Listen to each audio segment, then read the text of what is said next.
of the Square and the Round podcast happening right now. I just asked my friend BB Shea, the Round, are you ready? And you're ready to jump in. Let's do it, man. I just walked up the stairs, got in here. Let's do it. I'm impressed you walked up those stairs. You got your breath. Got up here as fast as I could. Yes. Get in there and do it. You asked me earlier today, and I like this for a podcast, have I ever had a near-death experience? Yeah. No, zero. Pretty boring life then. One time I did step out in front of a car and my mom pulled me back. Ooh. I don't know that it would have been that bad. The car stopped. Yeah. Everything was okay. It scared her. I know that. Of course. I was really very young and pretty, chunky. So for her to pull me back was pretty good. Strong lady, yeah. But you said you had a near-death experience. Yes. In a movie theater. Yeah. Honest to God, it probably wasn't even close. But at the time, I was accepting my fate. Yeah. And it was a very scary thing. Well, what happened? So I was going to see Joker, the Joaquin Phoenix movie. So recently then? This is 2019. Is that a decent movie? It is. I don't remember the end of it because I thought I was going to die. And I've yet to go watch it since. Well, why would you really? Well, Joaquin Phoenix won Best Actor for it. Yep. So before the movie came out, there was a lot of talk about it being heavy on mental health. Yeah. And that they were going to up security because people were saying they were going to do some malicious things in movie theaters. That's right. So I didn't think twice about it. I'm like, we're here in North Carolina. What's going to happen? Right. So we go to the movie, and we're standing in the lobby, and in walks this bald head dude with a jean vest on, with chains all up and down his pants, and tattoos all over his head and face. And I'm like, if this dude's going to the Joker, I'm going to have a bad time. You feel like he looks criminal. I was completely, stereotyping the dude. Well, the tattoos on face. I didn't get a good vibe from him. I don't care who you are, Post Malone or Jelly Roll. Yes. It's never a good idea. It's never a great idea. Mike Tyson, a face tattoo. I don't care who or what you are. Most people, I think, when you look at it from afar, it's like, what's that guy got on his face? Yeah, you got to wipe your face off. Neck tattoos. Even if you're post-famous. No. Past famous. It's never a good idea. It's awful. I'm not a tattoo person. I've said that. Yes. I don't like them. I'm losing. I see them getting more and more. I know that. But the facial. Would you ever consider a tattoo? No. I hate them. Not even. I hate them. I've never seen one ever and said, oh, that was a good choice. That really looks nice. I look at them and think, that's tacky. I hate it. Every single person who has one. Well, growing up, my grandma always told us we were going to hell if we ever got a tattoo. Well, and apparently you can't go to heaven if you have a tattoo. So that may be. Sorry to break the news. That may be. Well, at least I'm clear there. Yeah, you're good. You're good either way. I've never seen, and of course, this will be, it's sexualized, but especially on women. I hate a tattoo. I don't mind a tattue on a woman. I think it kind of enhances the prettiness, depending on where it is, of course. The only time, I didn't even like it. One time I had a real sexy woman cut my hair. Yeah. And she had tattoos, and I did. Well, she was just so hot. Yeah. And she was cutting my hair, so it was sensuous. Yeah. There you go. You had a good little moment. sensual. So I liked that, but that was 25 years ago, and even now it's like no. I never look at one and go, "Oh, that looks really." Is that another testament to your squareness? Probably. Yeah. Oh, yeah. I think so. I do think so. And I think also one reason I don't like them on women is because when I was a kid, if you saw one, it's always on a guy. Always. Yeah. First time I saw one on a woman, it was probably like, what in the world? Now, of course, they're commonplace. All the time. I do think women especially regret them when they get to be 60, but they'll never admit that. Many will not admit that. Like, no, I love it and all that. Yeah. No, I can't stand them. It's just my thing. I don't like them. It's fine. I used to kind of pussyfoot around saying that because I didn't want to offend anybody. And, of course, it's your choice. Sure, but why not? You're not trying to press me, but you're not. I'm in the same boat. It's just not my lifestyle. It's not anything I've ever wanted to do. If I ever do decide to get a tattoo, it's going to be something completely stupid. I'll tell you something else. When I see them, like if I were in a white-collar industry and I see neck tattoo, it would cause me problems hiring you. True. Even though you're probably a great guy or woman, if I saw a woman, I was at a water park, Great Wolf Lodge. Okay. 5 years ago with my kids. We're in line going upstairs for one of these water rides. And a woman is standing in front of us, and she's got suicide tattooed on her neck. What? And I thought, why in the world would you get the word suicide tattooed on your neck? Is it an album title or something? I have no idea. The drink. I don't know, but it's like, a whole bunch of why? stories together. And it was in that swirly pattern. And I thought, you're going to have to live with that the rest of your life. She's probably 25. Of course. And I thought, you should not be doing that. But anyway, you're in the theater. So, yeah. Tattoo face, chains, going to see the Joker. I'm in the theater. I'm sitting waiting for the previews. Yeah. The guy in question and his girlfriend, who I assume is his girlfriend, come and sit right in the very middle. Yeah. Halfway up, middle of the row. Yeah. The movie starts and it's fine. I kind of forget the guy's there. The movie's reaching its peak. It's reaching its climax. And this guy all of a sudden just hops up and you can hear the chains rattling from his pants. And he puts his vest together and he walks out. And I lean over to my buddy and I'm like, this dude is going to chain the door shut. You felt like he was going to start shooting. I had the biggest pit in my stomach. Yeah. I was like, this guy's going to kill everybody in this theater. Yeah. And he goes, dude, I think the exact same thing. So I'm sitting here accepting my fate. Yeah. Like, this is getting ready to happen. I'm getting ready to die in this theater watching Joker. Right. And I'm sitting like, what do I do? What do you do in this situation? What a terrible end, by the way. I mean, it's I guess it's a decent movie, but I don't know that if that's your last moment, you're like, my God, this is how it ends. Like watching Joker. In a theater watching Joker. So I'm sitting there going, what do I do if this dude turns a corner with a gun? Yeah. And I'm like, I just play dead. I just make him assume he already shot me. Way to do. That's what you can do. And or run for look at the exit and run. Because I'm on the other side, and it's one of those one entrance things, so I'd have to go across him. Trouble. So he comes back in at the very end of the movie, and then sits there, and then as soon as the credits roll, he's the first person up, and he just hightails it to the end to the exit, and I'm like, as soon as I turn this corner, he's just going to start unloading. Right. And thankfully, he did nothing ever happened. I don't know if you can call that a near-death experience, since he never really all you did. True, was, that's what I'm saying. All you really did was go to a movie. But I've never ever felt. I mean, at the end of the day, I never even came close to dying. And you got to see the entire movie. It wasn't. It wasn't like he started shooting and you got out of there or whatever. No, I don't think I would call. I think my walking out in front of a car, that was interesting. I find that very interesting and anticlimactic. Because I'm glad he didn't start shooting. I would have known. Of course, everybody would have known when about when you were talking about this, I was like, well, he didn't shoot, or I would have heard about that. Yeah. That would have been, you would have been in there, and I would have known it. Maybe it was just my paranoia but I was 100% convinced. In the times we live in, I'm gonna die right now. Sometimes this is probably wrong. I mean, I will be in a theater, department store, Costco, and I'll look around and say, if it goes down here, what am I going to do? How am I going to get out? Am I going to run? Because you never know when the next shooter is going to come out. You could be there. I have a part-time job at a grocery store. Oh yeah. I had to do active shooter training the other day. Yeah.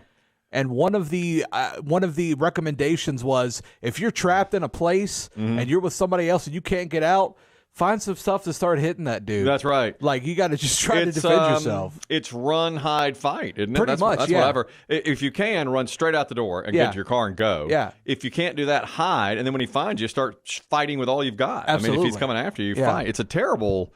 The fact that we have to do that is ridiculous. My God. I mean, my kids go through that. I'm sure we've talked about it. My kids have to go through that live shooter drill. We never had it. We didn't even think about that. See, we were like the first group of kids that actually had to start doing when you that. had Columbine I remember having to sit in the dark room. Yeah. And sorry, maybe that triggered when you're in the dark room in the theater. Exactly.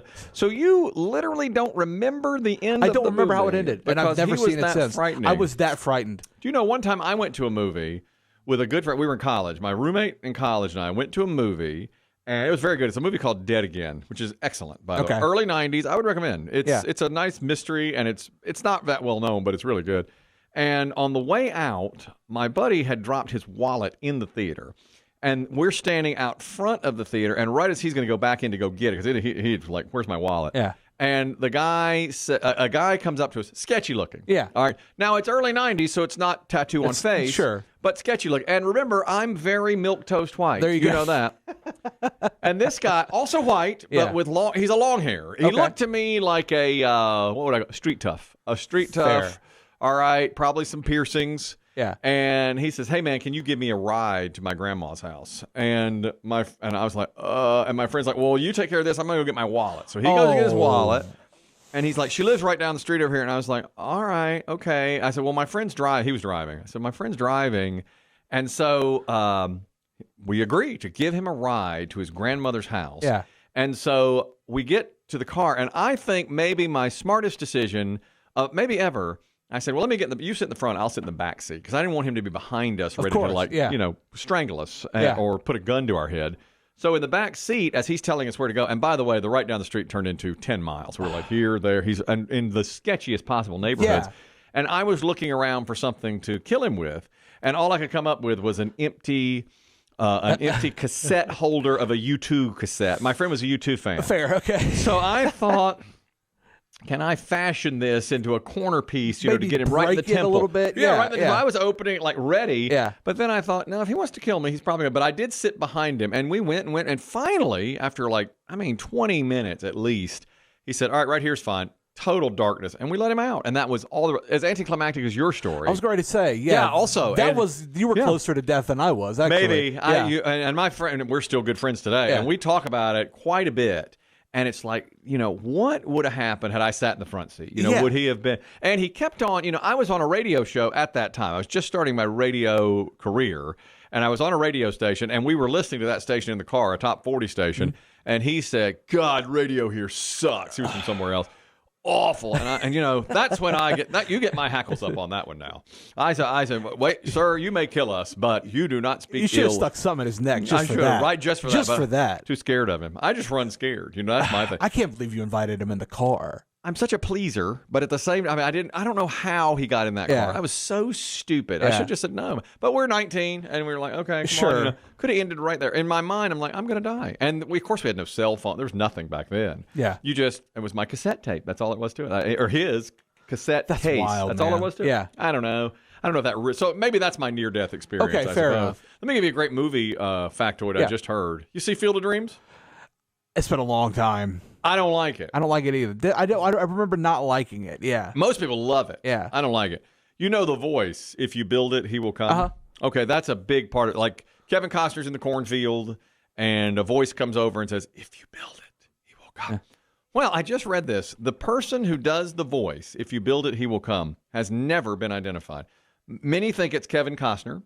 Many think it's Ray Liotta. Many say it's Ed Harris, the actor. But the director of the movie said 2 years ago he'd never had anybody guess it correctly, and he likes that it remains a mystery. And it is somebody you know. Really? That's what he said. He's like, somebody famous, but I'm not going to tell you who it is, and they've kept that secret the entire time. Now, how about that? Why don't... That's kind of fun. It is, and I I've like the fact that that's a mystery. And that's a really well-known movie. Yeah. And I've never heard... They do that baseball game in the cornfield in Iowa every year, and I've never heard that factoid before. And my friend I was just talking about is a huge fan of the movie. I know. There's a little thing like with movies that I know, and that's the Gimp from Pulp Fiction. Yes, I do. He was in the second National Treasure movie. Really? For a split second. Really? And I'm the only person I think who knows that. Is he playing the Gimp? No, he's in a bathroom stall. Really? And he gets barged in on because they think it's somebody else. Yeah. And every time I see that movie, I'm like, there's the Gimp from Pulp Fiction. You know that for sure? Yes, I know it for sure. You've seen it, but they don't show his face in Pulp Fiction, do they? No, but I went to his IMDb. Oh, you know I'm it. The guy in bathroom, I know exactly and who he's that the guy Gimp. is. Yeah. That's a great movie. So Pulp if you're Fiction. ever watching National Treasure 2, they're in Buckingham Palace. They break into the stall in the bathroom. There's a guy who looks startled. That's the Gimp from Pulp Fiction. Is Pulp Fiction? We probably have discussed this. Is that Tarantino's best movie? I think so. That's the right answer. I do too. Yeah, you said that. It's not really my. I don't rewatch it the most, but I love it. Yeah, I have to say when it's on, I'll stop and watch it. Although it's not on very much. No, so Once Upon a Time in Hollywood, I think is my new favorite. Great. Yeah, that's a great movie. Yeah. Pretty much everything I've seen from Tarantino I love, except Kill Bill, which I loathe. I absolutely hate that movie. What's wrong with Kill Bill? I don't know. It never intrigued me. I thought it was violent just for being violent. I thought it was bloody just for being bloody, and I never got into that movie. Even the second one? I didn't see it. I hated the first one so much I didn't see the second one. Wow. Is the second one good? I think I like the second one better than the first one. When I watched the first one, my wife and I saw it. She wanted to walk out. And really? We stayed, but I said I agreed with her. And when it was over, I was like, I'll never. I hated it. But of course I haven't seen them all. I haven't seen. What do you do? Django Unchained? Django? I haven't seen that. You never saw Django? I hear that's really good. Django's great. I like Jackie Brown. Jackie Brown's great. Very underrated. I like Reservoir Dogs a lot. I like most. Once Upon a Time in Hollywood, I think is fantastic. Did you see The Hateful Eight? No, is that good? I saw it once. I need to watch it again. That's the only one that I'm not super familiar with. And Inglourious Bastards, I haven't seen. That one's great. I've heard that one's really good. I probably should see these, but haven't as of yet anyway. Now, here's something, an interesting question I wanted to ask you. Sometimes we talk about retail items and so forth. Is there anything, and this is a good question here for the holidays, I think, is there anything that has been discontinued, could be food, could be, that you'd like to see come back to store shelves? Just for the holidays or just in general? Anytime, just in general. Oh, bro. For instance, I'm a big fan. There was a McDonald's McDLT sandwich that probably predates you that I loved. It was in styrofoam, and they had a hot side and a cold side, and which never worked because it put it under a heat lamp no matter what, but I loved it. And when they took it away, I couldn't believe it. And now I want it back, but it's not there. There was a menu on the Taco Bell menu. There's an item on the Taco Bell menu. It was a chicken chipotle flatbread. It was chicken, chipotle sauce, cheese, and it was folded over. It was $1. Yeah. And I used to just rack up on those things. Really? And the original Baconator, when the Baconator first came out. Wendy's? Yes. It was perfect, but then they kept messing with it and they got too big. Really? Yes. Too large for you? Too big for me, yes. Was it too much bacon? Like the patties are that thick at Wendy's, it seems like. Yeah, well. Which I like Wendy's. But isn't that what you're going for at Wendy's, wouldn't you say? Not necessarily, no. I think Wendy's has one of the better burgers, but it's just too big for me. You're like, is it still square? Too square, I haven't been to Wendy's in a long time. You know why Wendy's makes the burger square? Have you ever heard this? No. It gives the appearance of being larger than a McDonald's or another because it sticks out out of the buns. But it really isn't. Okay. But it's cool, and it's also their signature. Yeah. But I think Wendy's has gone downhill over the years. I think so, too. I think it used to be a really top-notch burger. I guess it still is, but I haven't been there in a long time, and I just don't think I think Wendy's is losing now. I think a lot of it has to do with convenience, and I think that's where McDonald's has been able to stay on top. Yeah, it's because it's quick. Yeah, I agree. You know what I'm saying? But if you go to Burger King, I know I've talked about Burger King. You don't like Burger King. Don't like it. Them and Wendy's, it just takes too long. Yeah, and it gets way too expensive. Maybe that's the thing about food, about how restaurants try to trick you into ordering more expensive items on their menu. This is not like this wouldn't be a fast food restaurant probably, but I just read the way that they do it. One way is if they put something in a box, usually it will up sales by 30%. Like just put a box around it on the menu. You know what I mean? Yeah. And it draws your eye, and that's ordered 30% more of the time. Is that right? So if they print the menu every week or every day or whatever, and they say, okay, we want to sell more of this, they'll put it in a box. Yeah. Isn't that crazy? That is wild. I mean, but it works, though, because that's the first thing I look at when I go to the menu. What do they got new? Yeah, well, right. And if it's in a box. Also, people tend to, when you look at the layout, most people go to the top right of the menu because most people are right-handed, and they look at the top right of the menu. So if they want you to order something, they put it in the top right-hand side of the menu. That's fair. But now I'm lefty, so I always start top left.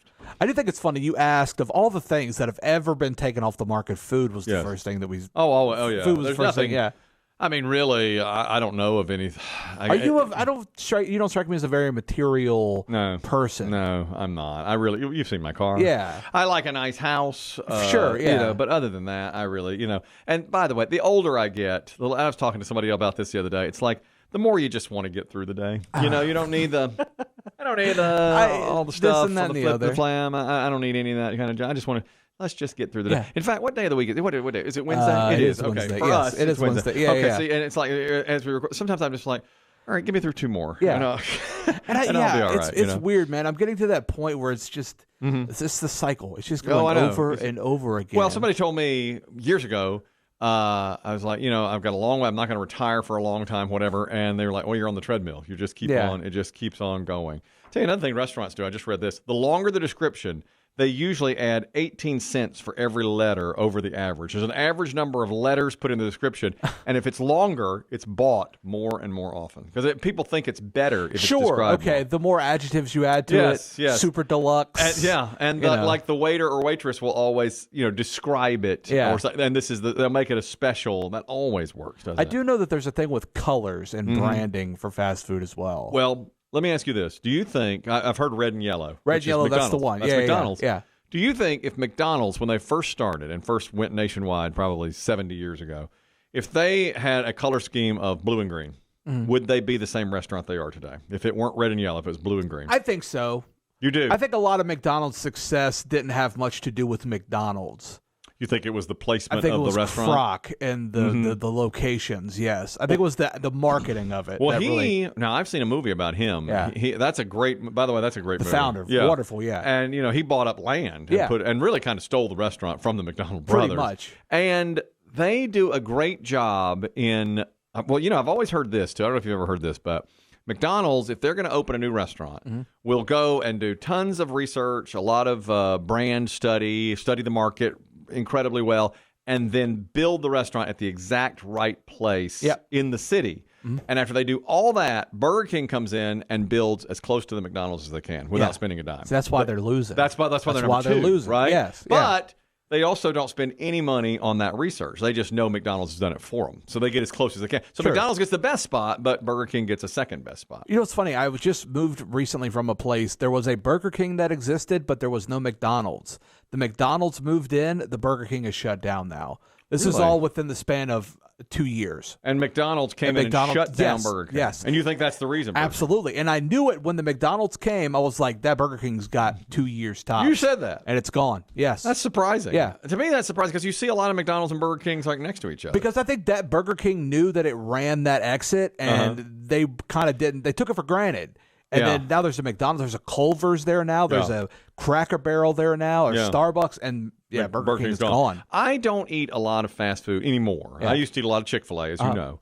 I don't eat a whole lot of fast food anymore, but when we're on a trip, and I like McDonald's, but I like Burger King. I like the Whopper. I haven't had one in forever. Yeah. But when we're stopping, like if my family and we go to the beach or the mountains or whatever it might be, we're on a 3-hour trip, we always, if it's a choice of fast food burgers, we always stop at McDonald's. Really? And I think it's the marketing. I think it's because they market more, and I think it's it's got the golden arches, the fries are great. And you got to take into consideration the location, like we were talking about. Better off the exit. Am I going to be able to get in there and make a right turn to get back out on the highway? Better off the exit. Absolutely. Yes, they're always better off the exit. They're not far off the exit either. You're right. Yeah. Now, how do you explain the success of Starbucks? What do you think they've done? I think they just made coffee consumer driven. Yes. I really think up to a certain point that coffee wasn't that readily available. You had to go to a shop. Yeah. You had to get out of your car. Yeah. But Dunkin' is Dunkin', but I think Starbucks added a little bit of class and sophistication and convenience and quality that Dunkin' may have been missing. And like I said, they're taking over. And their logo is green. Absolutely. So they went green. True. I think she's pretty sexy, by the way. She is. That mermaid. That is an inanimate woman that I find most sexy. Of all inanimate logos or creatures or cartoon characters, she may be the sexiest. I think you're pretty close there. Got that mermaid look to her, whatever she is. Voluptuous looking. Something about her. Yeah. She's got it. I'd have to look now. Of course, I like Little Debbie. Okay, she's a fine Betty Crocker. Betty Crocker, yes. But now that Dolly Parton's in the mix she's in the game too, but she's not animated. She is fake. My bad. She is a real person. She is her own person. Yeah. She's not an animated person. But and did you like her at the? You didn't like her at Thanksgiving. A big fan, you told me that. Yeah. I found her to be straight fire America. I don't find her charming. Oh, you don't? I don't know why people think she's charming. You need to go to Dollywood. She seems so just disingenuous, like with everything. I think she's nothing but genuine. I don't. I think that's what people love about her. There's nothing genuine about her. Like when she was. She says, everybody, get up. She's as real Everybody's sick. No, that was so fake and staged. No. Yes. Everybody says that about her. She's real. She is who she is. That's what makes her so lovable. What we learned today, that she only communicates through fax or something like that. She does. She doesn't text. She never texts. But that's how she said. I mean, she is who she is. I mean, who I think's faking it is Garth Brooks. Garth. I love him. I love him. But I think he's the ultimate fake. I could see that. Because makes sense. Anytime you get around him or you see him, it's just like, no, this guy's acting. I know he's big. I don't think I've ever heard a Garth Brooks song in my life. Come on. I promise you, I don't. Friends in Low Places? I don't think. You don't know that song? I don't think I've ever heard a Garth Brooks song. I've seen him in concert. I don't know. In fact, he's probably the best concert I've ever seen. Really? Yeah. He is an incredible showman. He really is. That's crazy. And people and I'll tell you what I liked about him was at the beginning of the night, he's probably got 40 hits. Yeah. And he goes, look, I'm going to play nothing but the hits. And I know that's what you want to hear, and that's what I'm going to hear. He said, I might do one new song, but I'm going to do nothing but hits. I dig that. That's great. Yeah. I mean, wouldn't it be nice if they all just admitted, okay, this is what we're going to do? Absolutely. And it was a phenomenal show, and everybody loved it. I saw the Foo Fighters. I've seen them twice. And you like them? I love the Foo Fighters, and that's what they did. Like, they have some new stuff, but we're going to come play what you want to hear. That's it. And that's all it is. And that's what makes the show so good. It's like, we respect the new stuff, but we want to hear the hits, man. There's a band that totally escaped me, the Foo Fighters. I mean, I know a few others. There Goes My Hero. Yeah. They do that. They hear, that's Everlong. That's all I know. Yeah. I don't. I've probably heard more songs from them. I told you about my friend who met Dave Grohl. No, you didn't know me about that. Well, here's how out of it I am. Okay. A friend of mine, I mean, I've known him since high school, apparently met Dave Grohl. He goes to every Metallica show. I mean, he's one of these guys that just follows Metallica. Yeah. Okay. And, I mean, I don't have that in common with him at all. So another friend sends me a picture of my friend, and we're all high school friends, but we haven't seen each other in a long time. So she sends me a picture of him with Dave Grohl. Okay. Okay. So I see him. And he's got a gray beard that my friend does, that he's twisted down into a little, he's twisted it up and braided it. Yeah. And the person that sent the text said, take a look at Brian. That's our friend. She goes, take a look at Brian. So I looked at him, and I think she's talking about the beard. And I was like, and I go, wow, can't believe it. I didn't even know. I didn't even know he was standing next to Dave Grohl. Yeah. She goes, is he the luckiest SOB in the world or what? And I was like, okay, what have I missed here? So I had to go and take that to other people and say, what am I missing about this picture? And they go, you mean that picture of Dave Grohl? I'm like, oh, that's what I'm missing right there. So that's how out of it I am. I don't even know that it's Dave Grohl. Who's the most famous person you've ever met? Michael Jordan. Really? I met Michael Jordan. I saw him. He came to an Italian restaurant here because his lawyer lives here in the 90s. He had just won I think it was his third championship. Okay. He won 3 in a row, like 91, 92, 93. I think he'd won his fourth championship. This was like 97, 96. And he came and was upstairs at the restaurant, and I waited, and finally I got to go up there and shook his hand.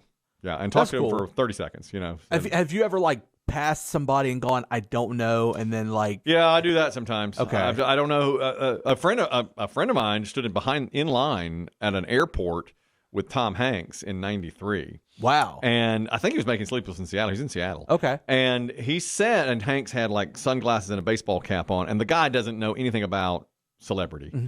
And he said, are you who I think you are? And Tom Hanks said, I am, but if you wouldn't make a big deal of it, I'd appreciate it. And that was it. And wow. That was all there was, and nobody else noticed him. Isn't that something? That's pretty funny. He was a pretty big star then, too. 93. That was peak Hanks. Yeah. He may not have been. It was before Forrest Gump, but he's up there. Yeah, that's when he was winning Oscars. He was winning Oscars, exactly. Yeah. Hey, who's the most famous person you've ever met? I met Bobby Flay at a I wouldn't know him if he walked in the room. If Bobby Flay walked in here and sat down and started cooking, I'd be like, what's this dude doing in here? We were at a golf tournament in New York, and we were watching the guys come down the fairway, and I was standing in front of everybody, and my dad tapped me on the shoulder. He goes, that's Bobby Flay. And I'm like, okay. Mm-hmm. And he goes, say something to him. I'm like, okay. So I was like, hey, man, you Bobby Flay? He goes, yeah. I'm like, hey, it's nice to meet you. My uncle's drunk, and he's a huge fan. So he stops. He goes, Bobby. Oh, really? Bobby, bro. We got to get a picture, Bobby.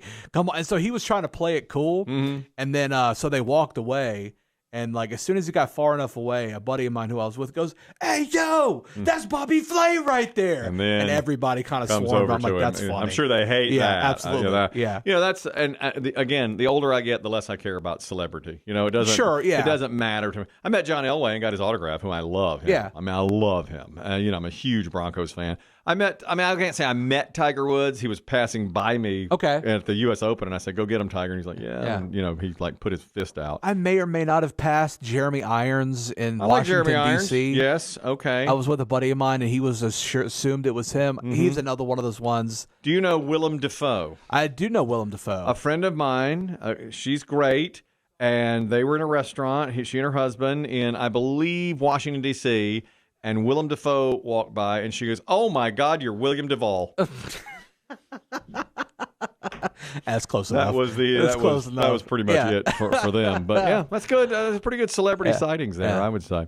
Do you have an overrated, underrated for me? Because overrated would be Starbucks. I don't care. I don't care anything about Starbucks. I don't. Well, I'm not a coffee person, and I don't care anything about Starbucks. When did that begin? Is it just something you've never been into? No, I've never liked coffee. My mother, my father, they drank a lot of coffee, but I never have liked it. So I don't know, just the taste. I do like coffee ice cream. I can stand. I like the smell of coffee, but I don't ever drink it. I've even tried to, put a bunch of sugar and cream and stuff in. I just do not like that coffee flavor. So that's my overrated is Starbucks. Yeah.